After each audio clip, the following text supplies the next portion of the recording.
Hello and welcome to the Commander's Quarters, your Magic the Gathering source that helps you command your budget. This show and episodes like this one are possible thanks to viewers like you. If you're looking for an easy way to help support this show, make sure that you like, share, and subscribe. Also, hit that bell notification icon so you don't miss any new episodes. You can also go check out our playmats and other merchandise at thecommandersquarters.com. Another easy way to support this show is with our TCGplayer affiliate links. So whether you're buying a deck or individual cards, you can use this general link right here or one in the description. And the final way that you can support this show is by supporting us directly by becoming a patron. There are many benefits to being a patron, and I truly couldn't do this without all their support. And also, the Pigs Playing Magic Kickstarter has launched, so make sure you check that out. The Kickstarter campaign is going to last for 30 days, and after that, the playmat will no longer be available for purchase. Hey everyone, Mitch coming in from the Commander's Quarters studio. Welcome to the show. So, on today's episode, I've got a really exciting deck for you for just $41. So, without further ado, let's jump into it. So, the ground rules for my deck techs are as follows. The budget is $50 or less, and that's an overall deck cost. So that cost includes shipping as well as commanders as long as they're $10 or less, but basic lands will not be included in that price. On my deck techs, I'm going to take you through the strategy, the tactics, and how the deck wins. Today's episode comes to you courtesy of Corey Laughlin, a general tier patron who's been supporting this channel for over a year now. I truly couldn't do this without amazing patrons like Corey. And for the personalized deck tech, Corey chose Damia Sage of Stone with a deck that focuses on really exploiting that card draw ability. Damia is a 4/4 Gorgon wizard with Death Touch that costs 4 black, green, blue. She has skip your draw step, and at the beginning of your upkeep, if you have fewer than 7 cards in hand, draw cards equal to the difference. So Damia essentially replenishes your hand on every single one of your turns. So if you're at 2 cards, you draw 5, if you're at 1 card, you draw 6, and if you're at 0, you draw a completely new hand. Now there are plenty of different ways that you can exploit that card draw ability, but I found that the most effective way, in my opinion, is lands. So the strategy for this deck is that we're going to utilize Damia's card draw to get a ton of lands into play. We're going to have plenty of ways to get extra lands into play so we can cast a ton of spells, empty out our hand, and then get a brand new hand with more lands. And then how do we win with this deck? We're going to win with Landfall or massive spells. So we've got some powerful cards that can take advantage of the number of lands that are going to come into play, but we also can just use all of our mana to cast some huge spells. As always, I'm going to break this deck down into 10 different tactics that show you how this deck works and how we're going to win with it.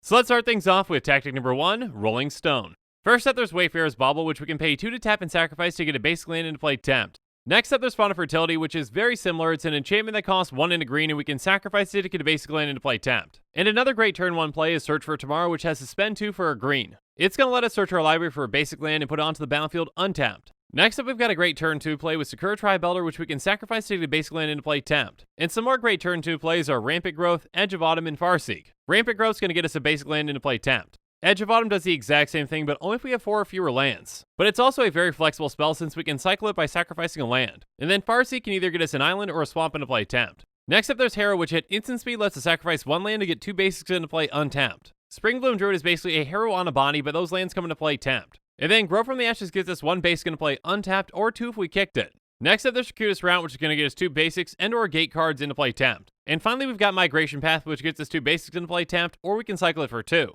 Now this is a good amount of ramp, but we're nowhere near done ramping just yet.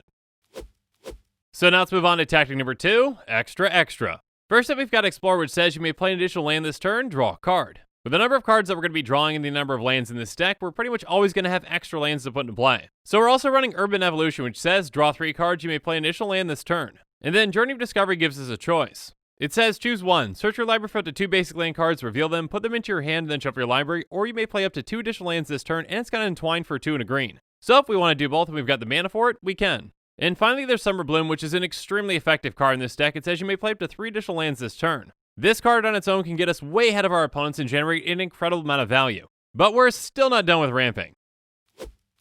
So now let's move on to tactic number 3, Here and There. First up, there's Elvish Pioneer, which when it comes into play, we can put a basic land from our hand into play tapped. And Arboreal Grazer essentially does the exact same thing, but it can be any land. And then Crozen Wayfarer has sacrifice Crozen Wayfarer, put a land card from your hand into play. So with this one, we can pick and choose the right moment to get that land into play. Next up, we've got 4 fantastic creatures for this deck with Sky Shroud Ranger, Walking Atlas, Maduka Gardener, and Llanowar Scout. With some minor differences, each essentially does the exact same thing. We can tap them to put a land card from our hand onto the battlefield. Again, with this deck, we're pretty much always going to have access to lands in our hand. So these can keep ramping us more and more the longer that they stay in play. They can also be part of a combo, but we'll touch on that later. Next up, there's Broken Bond, which is going to destroy target artifact or enchantment, and we can put a land card from our hand onto the battlefield. So this can set one of our opponents back and set us ahead. And then there's Growth Spiral, which is going to let us draw a card and put a land card from our hand onto the battlefield at instant speed. Now, all these ways to get lands from our hand onto the battlefield are great, but one stands above the rest. And that's going to be the golden pick of this deck, which is the #1 card out of our 99. And the golden pick for this deck is Patron of the Moon. It's a 5/4 spirit with flying that costs 5 blue, and it has pay 1, put up to 2 land cards from your hand into play tapped. So this card is absolutely incredible in this deck. Being able to pay 1 mana whenever we want to essentially ramp by 2 is huge. Our commander's going to draw us a ton of cards, and then we can use this to just dump all those lands into play. Next turn we draw more cards, we dump more lands, so on and so forth. Things can get really out of hand with this card, and it can set us way ahead of our opponents, and that's why it's the golden pig. Now, we've talked about getting a ton of lands into play, but how do we really benefit from that?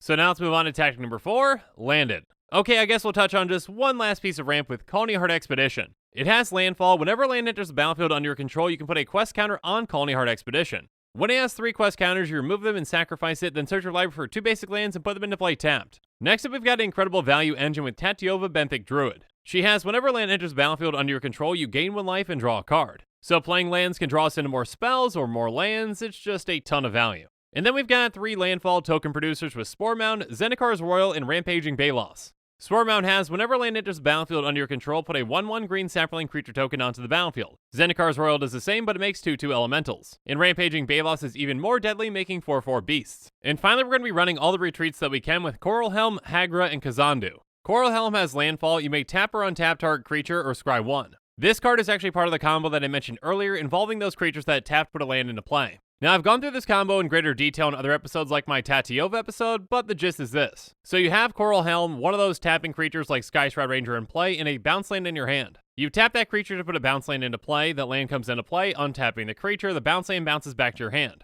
Now, your land count hasn't changed, but you do get a landfall trigger. So let's say you've got Rampaging Balos in play, now you've got infinite 4/4 beasts. Or you can just win right away with something like Retreat to Hagra. It has landfall, target creature gets +1/+0 and gains death touch until end of turn, or each opponent loses 1 life and you gain 1 life. So with infinite landfall triggers, you just drain everyone out. Also, you can gain a ton of value off of Retreat to Kazandu. It has landfall, put a ++1 counter on target creature, or you gain 2 life. Now, each of these retreats are fantastic even without the combo, but just know that that combo's in there.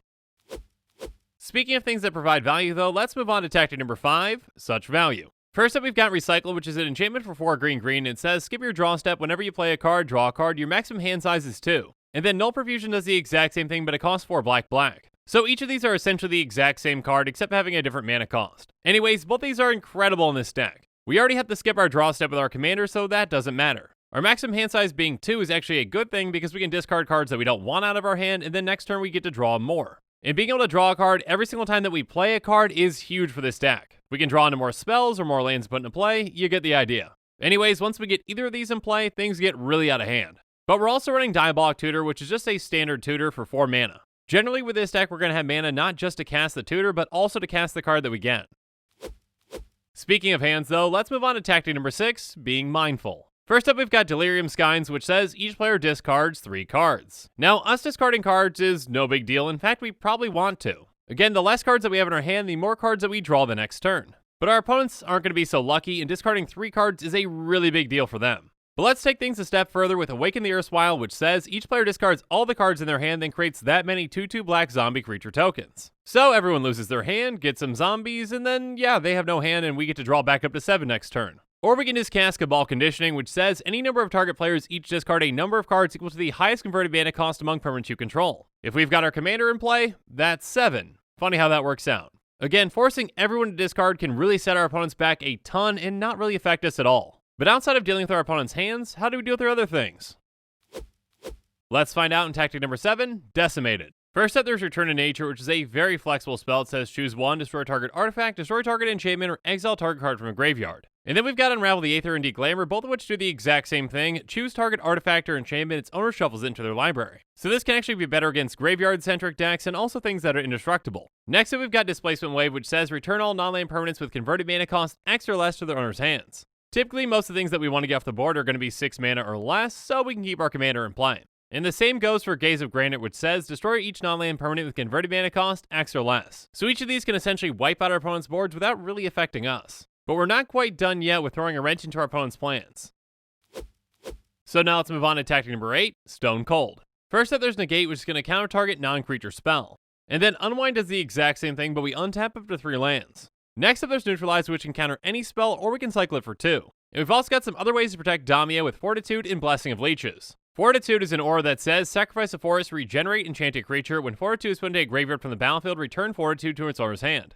And then Blessing of Leeches has Flash, and it says at the beginning of your upkeep you lose 1 life and pay 0 regenerate enchanted creature. We're definitely willing to sacrifice a forest or lose some life to protect our commander. Now we've talked about all the value that we can gain, but outside of Landfall, how do we finish our opponents off?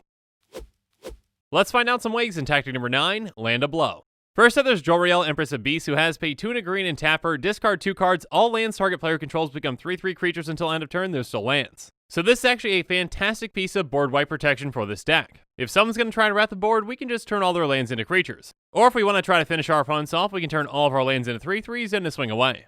Another card that helps us utilize the massive number of lands that we're going to have in play is Sylvan Awakening. It says until your next turn, all lands you control become 2/2 elemental creatures with reach, indestructible, and haste. They're still lands. So although they're smaller as creatures, it's perhaps a safer way to do it because of that indestructibility. We can also utilize our lands in a different way with Ayula's Influence. It says discard a land card, create a 2/2 green bear creature token. Again, discarding cards is actually a good thing for this deck, and now our lands can help us create an army. Next up, a somewhat similar card to this one is Zombie Infestation. It says discard 2 cards, create a 2/2 black zombie creature token. So this can help us empty out our hand and create a ton of zombies. Speaking of a ton of zombies, we're also going to be running Empty the Pits. It's an instant that costs XX, black, black, black, black, and it has Delve. Put X 2/2 black zombie creature tokens onto the battlefield tapped. Because we can cast this at instant speed, we can really surprise our opponents out of nowhere. And finally there's Psychosis Crawler, which says whenever you draw a card, each opponent loses 1 life. So the more cards we draw with our commander, the more that this drains our opponents out. But I've saved perhaps the best finishers for last.